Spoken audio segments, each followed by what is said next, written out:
You're listening to the musicmarketing.com podcast. How to sell more music, get more people to your shows, and make more money in the music business. Here's your host, music marketer, and author of the book Six Figure Musician, David Hooper. Joining David is his co-host, Wendy Wallace. This is the musicmarketing.com podcast. I'm your host, David Hooper. I'm out of Nashville, Tennessee, and with me today from Toronto, Ontario, Canada, my co-host, Wendy Wallace. Hello, David. Wendy, episode number 2. Episode number 2, and this would be take 40 of this intro. We're very dedicated about getting this episode out because they said it wouldn't last. And here we are, proving them that we're back. Yeah. Episode number 2, and this is an exciting one. This one is about house concerts. This was your idea. I happened to be at a house concert last week. Yeah, tell me about that. Tell me about that house concert. Well, it was for an artist that I know named Jennings, one word. And Jennings is kind of an Imogen Heap sort of artist, does a lot of keyboard, electronic stuff. She'll loop parts, use her voice, and kind of what I would call like a one-man band. And I know her, I don't know how we met, but she's based out of New York City, but also happens to own a house in Nashville, was originally from here, and has a house. Mm-hmm. And I'm in Nashville, and her house happens to be down the street from mine. So she said, "Hey, David, listen, I'm doing a house concert. Why don't you drop by this weekend, see what I do?" And I'd seen her in clubs in various places, and this was a great opportunity. I felt, as I mentioned, she's an electronic artist. I would call her that. Not like dance music, but uses like loops and an electronic keyboard. And this was an acoustic show. So it was a cool opportunity for me to see her in an environment that I wouldn't normally see her. She was playing a baby grand piano. They don't have those in clubs. Right. And just to actually just also meet just, cool people from my neighborhood. More often than not, when it comes to house concerts, usually the musician isn't hosting and performing. They're usually just performing and somebody else is the host. So she did both. Tell me what she did right. Well, I think one of the things that she did right is she made it a very welcoming environment. And speaking of, if you go to musicmarketing.com, I actually had her list out some of the things that she does for her house concerts. And we've got 7 great tips at musicmarketing.com if you're interested in hosting a house concert about what you should do. But the thing that I thought that she did right was you actually entered the house from the back. You would walk up the driveway, and around the back there was like a nice decking area, and she had it where you were entering through a kitchen, and there she is. It's an artist that you're familiar with, and maybe you've met her in the past, or maybe you haven't. She's in her kitchen welcoming you, and I always think about this. We mentioned it in the Six Figure Musician book. There's nothing really more intimate than having a meal with someone, and I thought that was really interesting because here you are, you're in an intimate acoustic performance. There's not a lot of noise like you would have in a club. There's food, some of it possibly prepared by Jennings. I don't know. There was snack food and drinks for people, and you're sharing that with her, and you're also in her home. So I think there are at least 3 things I can think of that would make it a more intimate experience. It's a great opportunity for fans to feel like they know you even more and to get to know who you are as a person and not just see your performance where you do the performance and you leave. So as a host, I think she did a very good job. She set up the living room area with comfortable chairs, and it was not unlike friends hanging out. Like if I came over to your house, Wendy, and we were sharing some music together, playing guitar together, or listening to music, and that's what friends do, and this enables your fans to feel like they're more of your friend than a fan. And when you have that kind of relationship, those people will stick with you for a lot longer than just a general, the kind of the fly-by-night fan who might buy an album here and there, but isn't going to stick with you when something else comes along. Yeah, so after you told me about this house concert that you went to, I thought we'd devote a whole show to it. So I started to do some research, to try and come up with more tips and ideas and questions for you. And I came across a guy who I would consider to be an expert on house concerts. His name is Fran Snyder, and he runs a website called concertsinyourhome.com. And I got the chance to interview him and ask for some tips and suggestions that he would give musicians who either want to put on a house concert themselves or who want to get connected with hosts who are willing to open their home and have them come in and do a performance for their friends or strangers or whomever the host chooses to allow to come hang out. Yeah, he has a really great community there, concertsinyourhome.com. And I think that's the great opportunity there for musicians is that when you do a house concert, a lot of times the person is a built-in fan base because you're just inviting your friend. And these are people who like to discover new music. They're familiar with house concerts. You don't have to convince them to have a house concert. They're actually opening their home up. And I'll give an example. I'm in Nashville. Let's say I want to go down to Memphis, about 3 hours away. Maybe there's an opportunity in between Nashville and Memphis, but it's a small city, doesn't have a club, or I'm not maybe known there where I could actually get booked in a club, or it wouldn't be necessarily a successful gig. If you can find somebody on the way, that's one of those things that can really add to your bottom line because you're what we would call routing, and you've got a couple gigs instead of just one if you were just to do Nashville to Memphis. And it's the kind of thing that it can turn a tour profitable, if you will. You're already going through there anyway. Just drive maybe an extra block or two to somebody's house. They have the fan base. You can build new fans. And this is one of the ways that for musicians who either don't like clubs or are touring in areas where there aren't that many clubs, or they're touring in areas where the cities that they do play are pretty far away from each other, house concert is one of the things that can make the economics of your tour a lot more positive. I agree. That's what I discovered today when I talked to Fran. All right, well, let's get to it. So this is Fran Snyder. The website is concertsinyourhome.com. Take it away, Wendy. You have a website, concertsinyourhome.com. Can you tell me the history of that website and why it is that you chose to put it up and offer the service to both musicians and hosts? Yeah, I come at this from a singer-songwriter background. I grew up in Florida, and I started out playing the bars and beaches and graduated to colleges, toured the country playing colleges for a long time. And it wasn't until I played my first house concert that I realized that I was in this business for a different reason than a lot of people. And what I love is connecting. And I think that a lot of artists, and myself included, when you get started in this business, you go into it with stars in your eyes, and I wanted to be the next U2, and there's nothing wrong with that. But the problem that can arise is that you think that fame and fortune is the definition of success in the music business. And once I was able to let go of that idea, and that doesn't mean you reject it, that doesn't mean you can't ever be rich and famous, but the idea is that that's not why you're doing music. And house concerts are what made that very, very clear to me. And once I started doing those and having that pin drop atmosphere and playing for people that were there strictly to listen to music, I wasn't, when I wasn't just one of many distractions going on. I really, forgive the pun, but I really felt at home. I felt like this is what I love to do, and the ability to connect directly with the people that are there, the ability to slow things down if I want and tell a story, and so that's where I came at this. I just fell head over heels in love with the idea of playing concerts in people's homes, and I started looking on the web to try to find the people that were doing this. And there wasn't a good resource. There were resources, but everything I found, most of the information was out of date or just lacking seriously in terms of, tools to build a community out of it. So I said, I need to do this. And then when I realized how much work it would be to create what I had in mind, I had to figure out a way for it to pay for itself.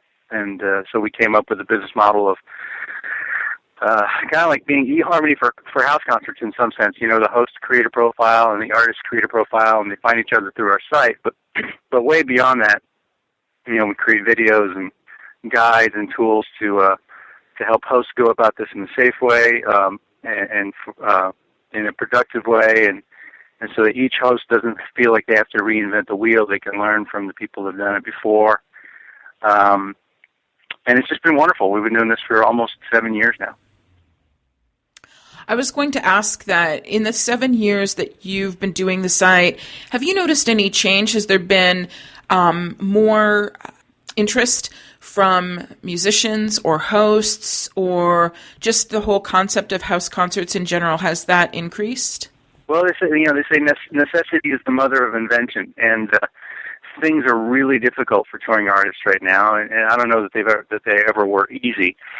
But house concerts are becoming such a vital part of the tours of artists. The word's getting around, and here's this place where you can play that. Even if you only make $100, even if it's a really bad turnout, you still get treated well. You get a free place to stay. They feed you. There's so many intangibles to this that even if it weren't more profitable than splitting the door with the club, even if it weren't more profitable than playing venues where you have to advertise and just work to get a couple dozen people to show up, you still have all those intangibles there. So the word is spreading, and it's unfortunate it's not for everybody. And there are punk bands doing house concerts, but that's not something that most people want in their living room. And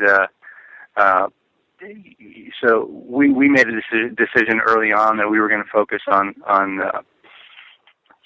solo duos, small ensembles, stuff that is likely to work more broadly within our community. We're not going to tell you that you can't do house concerts because you're a band, but we want to make sure that people understand the challenges of asking someone to put up 4 people instead of 1 or 2. The challenges of bringing a drum set and backline into somebody's home. You start to lose part of what makes house concerts special. So in one of your videos, you mentioned that house concerts are, besides having many benefits for a musician, one of them is that it helps you to begin to slowly build a following. So I'm curious, before we get to the tips that you have for creating a house concert or performing at a house concert, I'm kind of curious about your experience in terms of the success that you've seen musicians have with house concerts, and if you can give some examples of people who have built their following and have done extremely well by doing house concerts. Yeah, I've gotten that question before in terms of put in past, but more bluntly, like somebody who's starting out. Who do we know that made that became famous by doing house concerts when they started? There's this. Our house concerts have passed the fame and fortune, and I don't know that I have any evidence of that. I know that there are plenty of artists who are breaking through that have done house concerts, but to single house concerts out as a deciding factor or as a tipping point kind of a thing, I think that's a stretch. I think they're just wonderful gigs. It's a wonderful community to be a part of. And it's certainly, when you talk about, artists who are doing Kickstarter campaigns, a lot of times, house concert hosts that have hosted them before become the biggest contributors to those Kickstarter campaigns. So there's a lot of just amazing intangibles in that scene, but I hesitate to draw the line that this is how you're going to make your career. I think for a lot of artists, whatever makes their career, whatever big break comes along for them, part of it is because they were able to just sustain themselves by doing house concerts. They were able to tour profitably by mixing in a decent amount of house concerts in their tours. So, I'm not sure if I'm answering your question correctly, but I hesitate to draw a straight line that do house concerts and your chances of becoming big are better. I just think they're just a wonderful way to tour. Okay, but then having said that, Let me throw a scenario at you. What if you are a musician who's just starting out and you do have maybe a small local following and you decide that you want to throw your own house concert? Can you give any tips on, first of all, like creating a plan beforehand on how it is that you want the house concert to go and you know, the kind of vibe and the kind of event that you'd want to create? Yeah. Well, one of the first things that we have to talk about is the idea of house concerts being private events. I think that's something that's lost in a lot of conversations, and it's lost because of the ambition and the stress that people put on themselves to have a big event. And if house concerts are treated like public events, they are going to be subject to zoning conditions, and they're going to be subject to fees from ASCAP and BMI and CSAC. And you start doing that kind of stuff, and then you start getting looked at as a business, and other kinds of things start cropping up, like IRS. So there are plenty of hosts who've taken chances and never gotten into trouble. But from where we sit, we have to encourage the safest and best behaviors. And so when anyone, whether you're a musician or not, starts to plan doing a house concert series, you have to develop a mailing list. You have to inspire friends to attend these events. And if you start thinking along the lines of I'm going to get a lot of publicity, and I'm gonna put flyers up around town, you're asking for trouble. Not to mention, there are hosts out there who are totally comfortable having 80 strangers in their house. That's not what we recommend. So for us, house concerts are by invitation only. Nobody shows up at your door unannounced, and if there are some people that you don't know in your house, they're going to be at least friends of friends. There's going to be some sort of connection, so that you can avoid predatory type of behaviors that could happen. This is not a public space, and you have to treat it as such. So that's, for me, that's number one. Safety is very, very important to us in our community, and we always encourage people that, hey, we have a lot of tools here that'll help you, sit down, create your mailing list, put on small events that are exclusive so that people want you to grow, as opposed to you begging people 2 days before, I don't have enough people coming to my house concert. You start devaluing what you do when you start begging people to show up. So we have a path, again, whether you're an artist or just a host putting on events.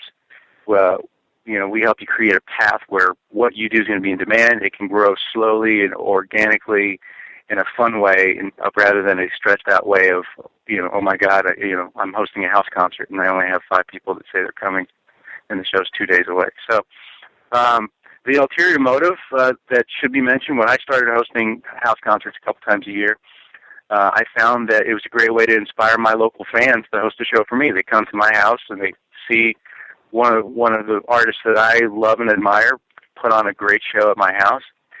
And, before the show's even over, like, would you do one of these at our house? So it's a great way to plant wonderful seeds in your own area by, the old adage, be the change you want to see in the world. If you start hosting house concerts, you'll inspire others to do it too. Well, the other thing, too, that comes to mind when I listen to you say all of that is, what if you did have, create an event, as in a reason to have a house concert? As an example, maybe you could combine it with doing a live stream on, let's say, a website like Stage It or something like that. And it would be kind of cool to see for your fans who can't be there to be able to see you not only play, but play in front of a small crowd of people, and just kind of make it like a bigger thing than simply inviting. Or you could even, film it, that kind of thing. I mean, have you seen musicians kind of multitask and turn a house concert into something that they can then, that they can use to help themselves promote their music and promote themselves in various ways? Yeah, I know musicians that have done that and enjoyed it. For me, I've not. Yeah, I'm a little slow to appreciate stages. I think they're good people. I think I've seen a few things on there that really work. But for me, with online video for house concerts, it's rare that artists bring a personality or a show to the concert that really transcends the limitations of audio and video and looking at a 3-inch screen. It is, watching a house concert on stage is nothing, absolutely nothing like being at a house concert. Now, if you can create something through that process, through webcasting, whatever, that people want to see, then that's wonderful. But what I'm saying is that it's not automatic. You can't just stick a camera in front of it and think it's going to be a cool thing to watch on a computer. I've done it before, and I've found it distracting. Should I be looking at the camera or should I be looking at the audience? If I don't play to the people on camera, at least sometimes, it's just going to. Again, it's one thing if it's HD and you're looking on a big screen and you can really appreciate a lot more nuance. But to me, I'm not a big fan of such things. There's a company up in Canada that does these amazing house concert shows that they bring out 3 or 4 cameras. It's HD and well lit, and they're playing in mansions. I want to say Small Dog, something Dog Productions up in Canada, and they do just this amazing concert where you can actually start to get that feel of what a house concert is like. And to me, without that kind of energy, without that kind of production, the stage stuff falls kind of flat for me, or any kind of normal webcasting. Okay. So before we get to talking about musicians going out on tour and performing at a house concert in which someone is hosting it, I just wanted to ask you one other thing about musicians organizing their own house concert. Because typically, I'm guessing in most situations that there's a host that takes care of all the details and the artist, kind of shows up and does their thing. So if you are a musician and you're planning your own house concert, any tips on getting organized and making sure that everything works? I'm guessing that it would help if you had a couple of people to help you out and to be there who aren't maybe officially hosts, but who do kind of the hosting tasks. Yeah, volunteers are essential for, I think, any kind of event. Where thousands of dollars aren't coming in to pay overhead, you have to ask for volunteers, and that can, I think your biggest need volunteer wise is help promoting the show. If I'm only inviting my friends, I'm gonna have a tougher time filling the room than if there's 2 or 3 of us inviting all of our friends, even if there's overlap. Overlap can actually be good, because now two of my friends want me to come to this thing, so yeah, but volunteers day of show, having someone in charge of making sure there's toilet paper in the bathroom, having somebody in charge of keeping an eye on the suggested donation jar, maybe pointing it out when people walk in, somebody being the MC, somebody in charge of food. I've done plenty of house concerts where I did everything, but anytime you have 2 or 3 volunteers to help with those kinds of tasks, it's wonderful. Especially if they can become your regular volunteer. You make it our house concert series as opposed to your own, and you give other people a sense of ownership, and they'll do a much better job of sharing their enthusiasm for the event if they feel they're a part of it, even if they're not paid. But if you're not really real comfortable being the MC, making the announcements, doing the introductions,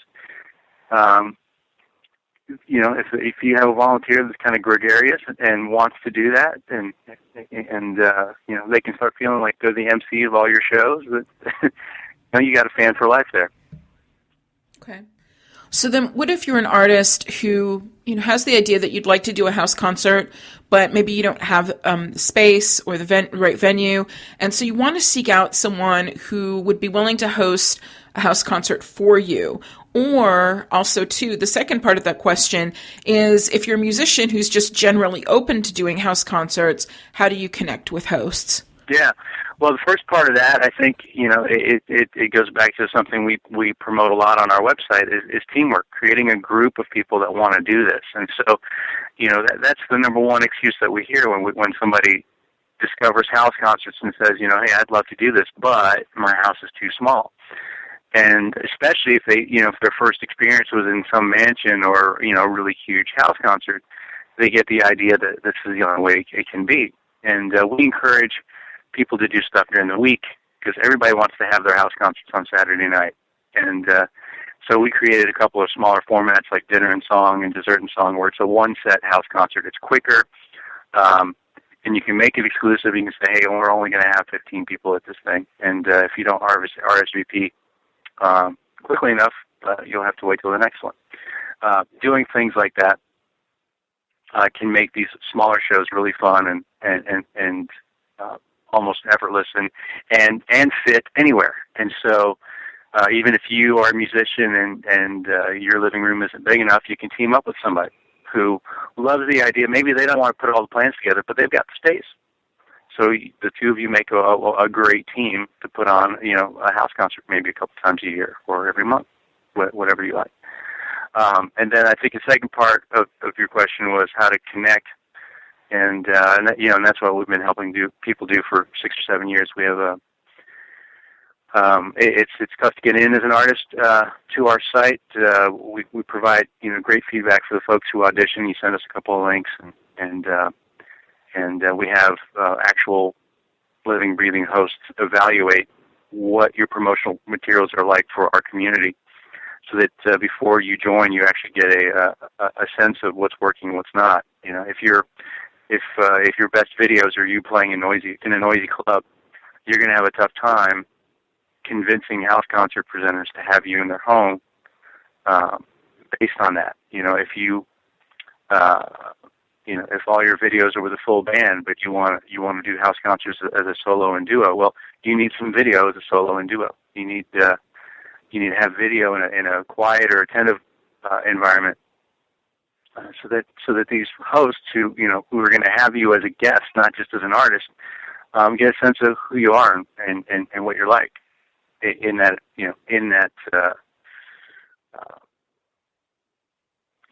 duo. So there are other resources online. You can Google house concerts and find people that way. A lot of house concert presenters have their own websites, but we have sort of a selective community, and we look for artists that are focused on original music, that tour beyond their area. If you're not a touring artist, then joining our site doesn't really make a lot of sense. And there's other sites, there's House Concerts Australia, there's House Concerts, or Euro House Concert Hub. There are other websites where you can find people and connect that way too. So speaking of touring, the next question I have is, imagine this, if a musician is planning a tour, and let's say someone emails them or approaches them and says, hey, I heard you're coming to my city, I'd like to do a house concert, and there's a kind of a back and forth rapport, getting the details all worked out. What's the best, form of communication and negotiation that a musician can have with a host to ensure that they feel good about the experience, that they feel like that, they're confident they're going to get paid, that it's going to be a safe environment, and whatever, possible, concerns they may have will be, pretty much taken care of before the concert? Yeah.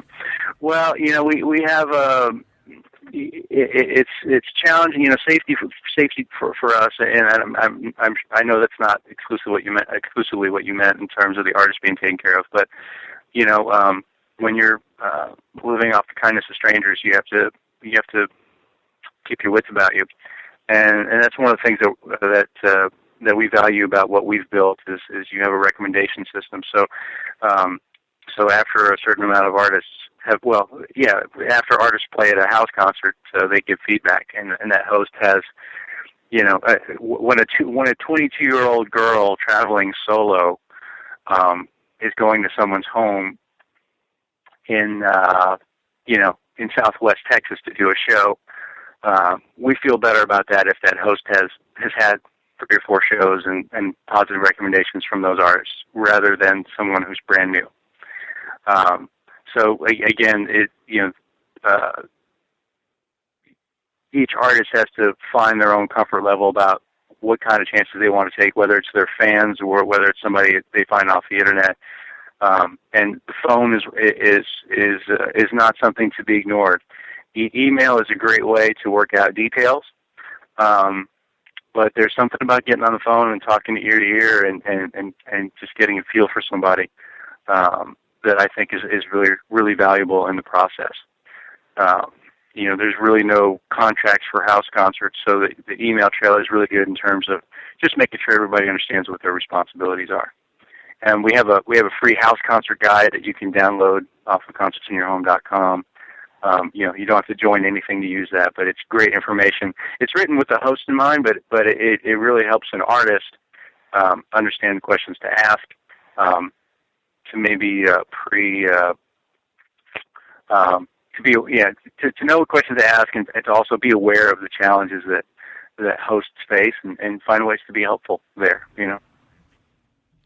Yeah, when I was reading the resource guide, the next question comes to mind because there's so many things that a host is responsible for to ensure that the musician feels good about the experience, and also the people who are attending have a good time as well. So I'm wondering if you can then give tips on how a musician can ensure that the house concert goes well and that everybody has a good time. Yeah, there's one of the charms of house concerts is that they're all different, and one host will make you feel wonderful in this way, and another will feel you. I did a house concert for a friend of mine in Nashville, and when I got to the house, it was a beautiful day, and on their front porch was a chalkboard that said "Welcome, Fran" with an exclamation point, and 2 arrows pointing to the side gate, and it said, "Yeah, just this really fun, welcoming thing that I just not experienced before." And I took a picture of it and put it up on my blog. It was just a really, there was nothing he could have done to mess up my experience after doing that. It just really made my day to see that kind of enthusiasm.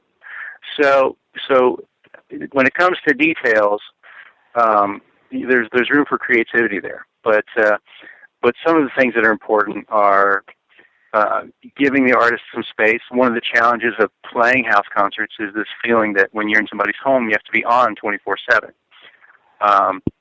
That you can't relax. You can't just go in your room for 2 hours before the show. You have to be social, and because that's part of the reason why people host house concerts, is they want to hang out with you. So as the host, it's important that you tell the artist that, hey, most artists, I understand that most artists need a little time alone before every concert, whether it's to practice or to meditate or just to chill out. So don't feel like don't feel like you have to be hyper-social if you're not feeling that. Happy to chat with you. I'll be cooking or I'll be doing whatever, and, just make yourself at home, but don't feel like you have to be, a hyper-social guest.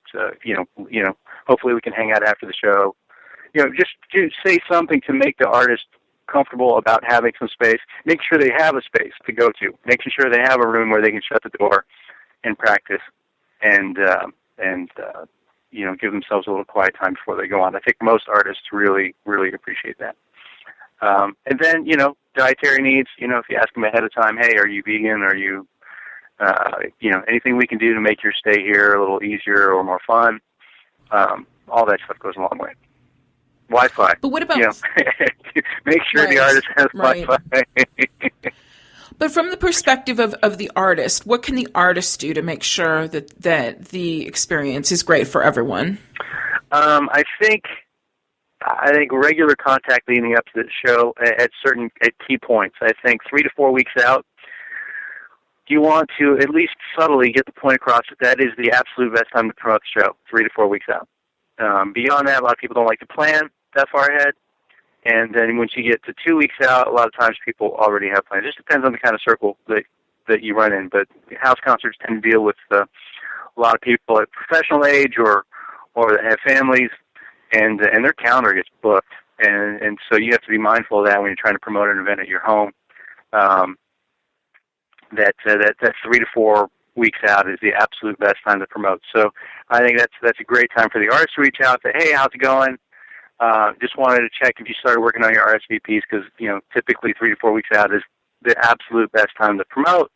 And a lot of times you'll find that the host goes, oh man, you're so right, I haven't even started yet. I've been busy, and Charlie was sick, and I'll get on that tonight. Those little reminders can put an extra $40 or an extra $100 in the suggested donations jar. That can be literally a $100 phone call for an artist to make, to just give a gentle, timely reminder to the host that, hey, you're looking forward to the show. Have they with if it's a host who's on our site, have they created the web flyer? Have they sent it out? Have they, put together their mailing list yet? All those kinds of things. Things that aren't as critical typically when you're dealing with an experienced host. But especially if you're dealing with your fans or a host who's kind of new at this, you want to be helpful, because it's going to pay off for you. Okay. So my second last question is about using the house concert to market yourself. Even though you're playing for a small crowd, you still have the opportunity to, to have those people become fans if they're not already. And initially I was going to ask you about, selling merch and that kind of thing. But, one of the things that David promotes a lot when he talks about marketing your music is to really utilize the experience in that, he suggests having people, or to encourage the audience to say, take pictures and post them on Facebook, to have maybe some special merch just for those people, or create something that is some sort of product or experience or something, so that the people that are at the house concert can take away from it and have some sort of memento or something to remind them of the experience, and something they can talk about with other people as well to help spread the word. Do you have any suggestions on that? Even from, again, the basics of any tips on selling merch and interacting with people, to getting their email addresses to put on your mailing list, to, again, going that extra step to create something to help everybody feel comfortable about helping you get the word out about your music. Yeah, I think all that stuff's good. One of the fun things that I've seen done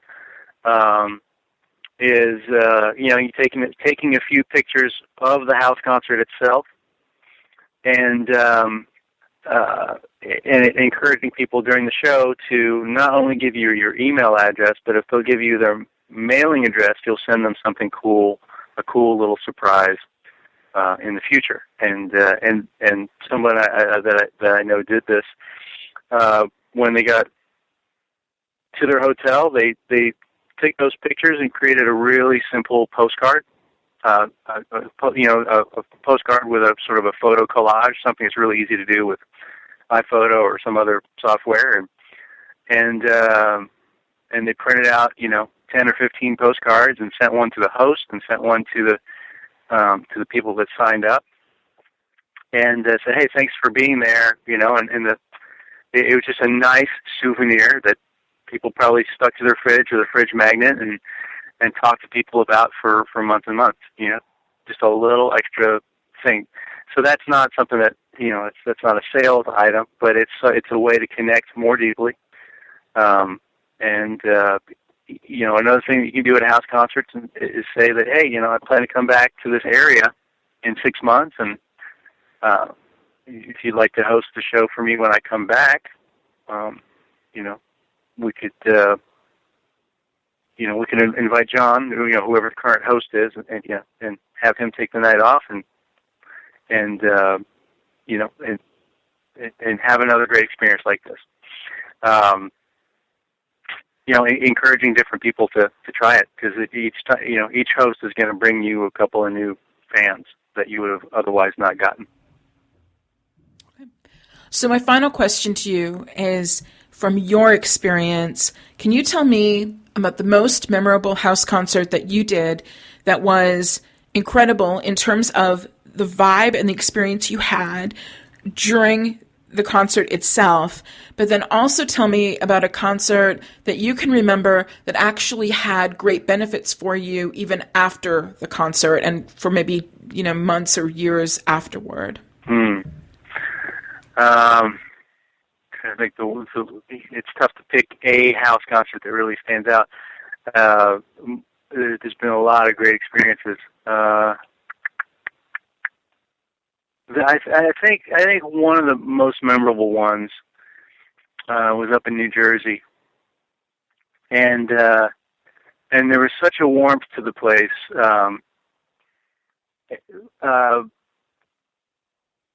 It was a little more highbrow than most house concerts I've done. But there was just, you know, the very first person I met, I just happened to run into her in front of the donations basket, in front of the basket. And she just looked me square in the eye and said, you know, thank you so much for being here. We're really looking forward to the show. And she put $100 in the basket. And then at the intermission of that show, I had played a song that I played a million times, a song that I was actually very proud of lyrically. There's some really cool stuff in there that, you know, worked really hard to shape just right. And it's one of those songs I've played over and over again, and people like the tune, but at this particular concert, you know, a guy comes up to me and just had to tell me how amazing he thought that song was lyrically, and he starts quoting things back from the song for me, and just, I love the way you twisted that, and this, it's just, wow, that's just an incredible piece of songwriting. And I think, you know, that combined with the pin drop atmosphere of that entire show, where there was just a vibration, you know, there was something going on where just, I felt like everybody was in tune with what I was doing. And then those two additional moments on top of that really make that particular house concert a real standout for me. It was profitable. There was just a great vibe, and then there's these key moments that really made me feel like I'm exactly where I need to be. You know? Mm-hmm. Okay. Your second part of that question was, I forget.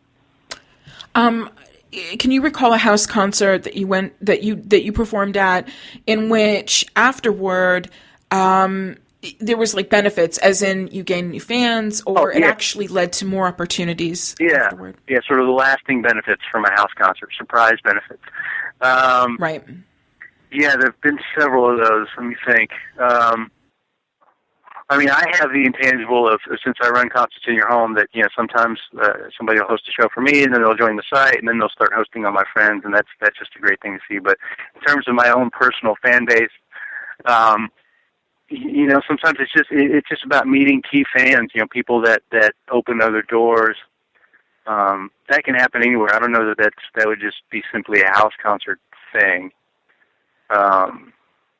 And like I said, like for me, it's not something I've experienced yet, but I know at least of a couple of artists who've, you know, connected deeply with a house concert host. A lot of it is just friendships. You know, forget about the business. It's just, you know, some of these people are just really great people to know, and you know, you can get, you know, intangible benefits like always having a place to stay in that city. You know, whether or not that, you know, they'll tell you, I can't host the show every time you come through.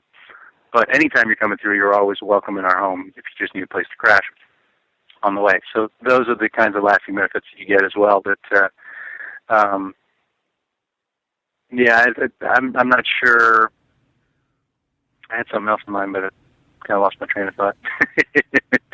Okay, that's okay. No, that last part was awesome. I think that's important, that it's not just about an exchange of money or business, that you make these deeper connections that help you out in in ways that you may not even have expected. Yeah, I guess where I was going was the Kickstarter thing. You know, I know at least a couple of our hosts who have, you know, given an artist, you know, $1,000 for the Kickstarter just because they, you know, they love what they do and they want to support it, and they've gotten a taste of it up close, you know, and they say, you know, this is not just an artist who's trying to do a thing. This is my friend that I, you know, and you know, I'm in a position to help, and I want to help, you know. Tell everyone again where they can find you and how they can connect with you. Sure.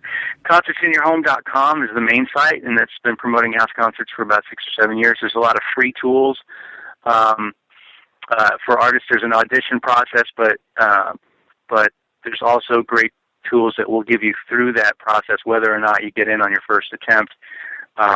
We want to make sure everybody has a good experience when they connect with us. So we provide tools to help you inspire your own fans. We have something called the $100,000 email that I've used, and artists from our site has used. It should probably be called the $1 million email by now.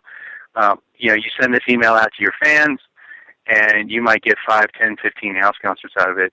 It's been a really powerful thing for us, and we give that away for free. So Concerts in Your Home. We help hosts for free with artists. There's a membership fee involved, and then some of the other things that you might want to look into is Listening Room Festival. It's basically a roving festival of house concerts. We just had that in Florida here, and we're looking for our next destination. And then another important site would be dinnerandsong.com. And that is the smaller format house concert, and it's one of the best ways to inspire new people to try house concerts. You get them to try something small so they can be successful at it, so they can do something for you on a weeknight if you're touring.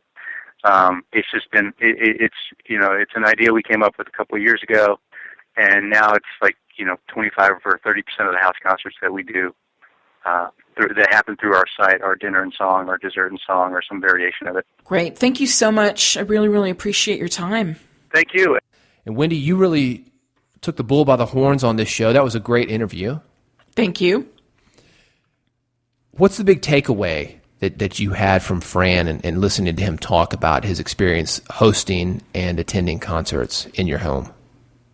The thing that really stuck with me was something that he said actually at the beginning of the conversation, that there's a phase that you go through in your career where you believe that success only comes with playing large crowds and having a massive, massive fan base who are going to show up at big venues to watch you play. And when you're in that phase, the idea of playing for 20 people almost seems like, I don't know, it just seems like a step back, or it seems like, you know, a possible failure. But the reality of it is that there are so many benefits that can come with playing house concerts, and not just from a practical perspective in terms of the money that you make and the fact that you can save some money by crashing on someone's couch, but just the experience that you can have. Really being in the same room with people who truly appreciate what it is that you're doing, and there's a back and forth kind of vibe that you can have with people who are there appreciating your music that you just necessarily can't have in a club or in that, you know, 10,000 or 20,000 person venue. I love that, and I think it's a great opportunity for bands to learn how to develop those skills that will build rapport. You start small, maybe a few people at a house concerts, and once you get good, you can go to a medium-sized venue. Once you get good, you can go to a larger venue. Because I think that I agree with you that you can't always, as we mentioned before, you took over with the interview, eat with people and hang out with people and do those kind of things that you would do at a house concert in a club. But there are some techniques that you can learn that I think will make people feel connected. And on episode number 3 of the musicmarketing.com podcast, we're going to be digging into those a little bit more. I'm going to come back. I'm going to get my thoughts on the interview. You've got more thoughts, I know. Well, I'm going to, pick your brain, because one of the things that I didn't get a chance to really get into in depth with Fran was how you can take a house concert and really utilize it to help you to market your music. I mean, you touched upon it a bit, but I would love to know what you would suggest to musicians in order for them to really make those fan connections, to ensure that the people who are there, even if it's 10 people, really spread the word as much as they possibly can, and how they can leave there feeling as though that they made that connection with you and had a really special experience. So that is next time on the musicmarketing.com podcast. That'll be episode number 3, if you're looking things up by the numbers. And Wendy, we mentioned this last week. We haven't mentioned it this time, but you have a background in music journalism. You're also part of my company, musicmarketing.com. We work a lot on marketing projects. You've been with me, 6 or 7 years now. I can't even count anymore. It's been a long time, though. So we're always looking for great people to interview. If you have suggestions, Wendy, what's that address where they can drop suggestions? Email address is musicmarketingpodcast@gmail.com, or they can contact you on Twitter or Facebook. So if you've got somebody that you think that we need to talk to on this podcast, or if you've got a topic that you want discussed, you've got a question that you want to make sure that we answer, that's how to do it. musicmarketingpodcast@gmail.com, or get me on Twitter. My Twitter username is just one word, all lowercase, David Hooper. Wendy, thanks again for being part of this. It's exciting. Episode number 2, that's it. That's it. So we'll see you next time on musicmarketing.com podcast, episode number 3. Thanks for listening to the musicmarketing.com podcast. If you have any questions or comments, email David and Wendy at musicmarketingpodcast@gmail.com. To listen to past shows and get even more music marketing advice, visit musicmarketing.com.